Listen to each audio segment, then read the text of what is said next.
Nothing really. Just hanging about. No, literally. I stood her up on a family-sized box of Weetabix with a noose around her neck. You see, I tried Rice Krispies at first, but they kept bursting. In their nature, isn't it? Rice Krispies, bit airy. Weetabix is a bit more sturdy. Although, I do hope she doesn't sneeze. Won't tell you exactly what the garage is, eh, Sid?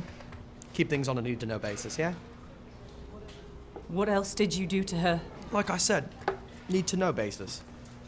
Don't worry, okay? I may have my quirks, but I'm not an animal. Oh, or am I? One for the courts to discuss, I suppose. Talking of which, or not talking of which, I met Hennessy once, you know? I never told you that, did I? When I picked you out, I met him once and you met him once. I picked you out. How'd you pick me out? My meeting was a bit more pleasant than your meeting was, of course. You survived my meeting. You see, I met him at a B&B in Walthamstow. See, I was going out, and he was coming in. And he was coming in, mind you, with quite an ugly tart. And I remember thinking at the time, James, if you're going to go through the trouble of paying for a tart, there's absolutely no need to go for an ugly one. You do have a say in the matter. We're not in Scotland.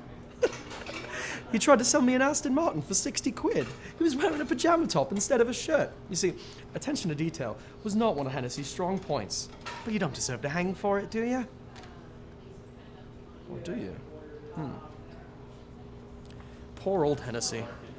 I feel quite sorry for him. He couldn't rape mud. You've made me sick to my stomach, you have. You do look a little pale. That's nothing to do with me. That's your poor tummy. It is to do with you. It's all your fault. It is my fault, isn't it?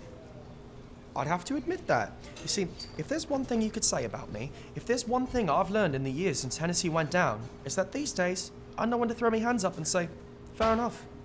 That was my fault, that was. Although, you are still partially culpable with the Shirley one, aren't you? What am I going to do now? I don't know what to do. Well, that's your lot, isn't it? More importantly, what am I gonna do? Could go back to the pub, just for the laugh, yeah? Or could go back to the garage, have myself a tickle. Or I could say balls to all of this and go back to London and proper civilization. See, it's times like this I ask myself, what would Hennessy do? And you know what? The answer is always the same. Something stupid that would have gotten myself executed, so don't do that. Do the opposite. Pub, garage, home. Choices. I'll see you, Sid. I'll go to the police. You can't. Can you, Sid? Culpable. Unfortunately. Glad I brought my umbrella. I'm always thinking ahead, me.